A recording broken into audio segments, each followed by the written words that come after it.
we all know, as British Conservatives, it's the world's most successful democratic party. No government's won more elections, was in power for, I think, 2/3 of the 20th century. Presently, though, um, between 15 and 20% in the opinion polls, having got 24% in the 2024 general election. Everybody, we've talked a lot here also about the mess in the Labour Party, also down to sub 20%. Ordinarily, that would be great news for the British Conservatives. It isn't. So, is the British Conservative Party dead? What's the way back for it? So all very interesting points. Yes, I mean, I think this is our worst moment in terms of kind of our national performance since the 1760s. One of the things about being an old party is that we think in centuries. I mean, I just want to dwell for a second, because I just think it's such a cool point and such an underexplored and underappreciated point.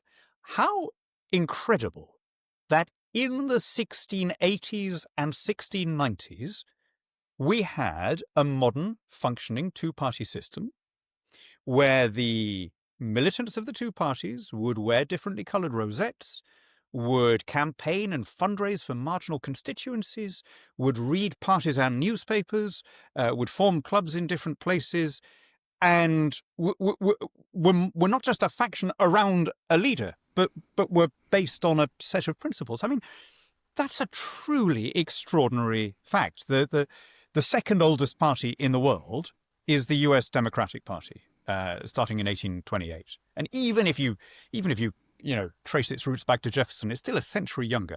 So amazing that one of those two parties is still in business, right? And I, as you were kind enough to say, no one's written this book. Every previous history of the Conservative Party stops or starts. There's a canyon from about 1760 to the 1780s where the party structure disappears, but Toryism does not. And nobody's ever written the whole story before. So here's what I think, with that lengthy history in mind. And just a little cautionary note not to underestimate a very old institution. There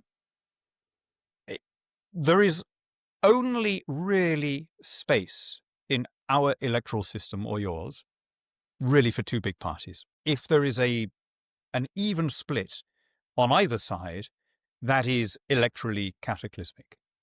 And the Canadian viewers will know that better than the British ones, right? Because you lived through it after the 1993 election, and we had Canada had a lengthy period of Liberal rule with a quite small and dwindling vote share, because competing centre-right candidates were fighting in every riding.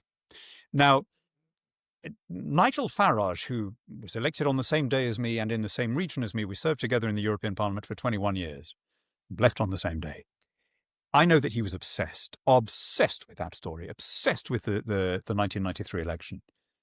It is not insignificant that he called his party Reform. That was not a coincidence. Yeah, absolutely. Really? And absolutely right. No, he had Preston Manning at his most recent conference, giving him his kind of benediction, right? Great man, Preston Manning, a huge fan. And so this, I think, is what Nigel would like to happen. He sees this as being a little bit like what happened after 1993, where Reform becomes the main party. The Tories have to fall in behind it. And then he will be the Stephen Harper figure who comes from Reform to become leader of some kind of, merged party on the right, and prime minister. And I'm not sure that's not an unrealistic prospect, right? That may well be what happens, but there are some real downsides, and the particular downside is how long. It took you guys a decade, right? We really want another decade of Labour government. So I don't think Labour wants another decade of Labour government. Yeah. Literally the only, if you speak to any of these Labour people privately, I mean, you will know, Andrew, civilians never really believe the extent to which politicians talk frankly to people in other parties. They're almost the only people you can talk frankly to, more easily in some ways than the guys on our own side. But the Labour people will tell you quite openly, if you guys ever get your act together, we are toast. Meaning Conservatives and Reform. Right? So I think the best prospect for the British right is to try and truncate that process, to try and get some kind of winning majority in place. Now, I'm not arguing for a coalition. I'm not arguing for a merger. I mean, that may happen down the line, but it's obviously not going to happen in the short term because so many Reform voters are driven by disappointment with the last Tory government, perfectly understandably. But what I am arguing for is a grown-up agreement not to stand candidates in the seats that you can't win, right? Which I really don't think is much to ask.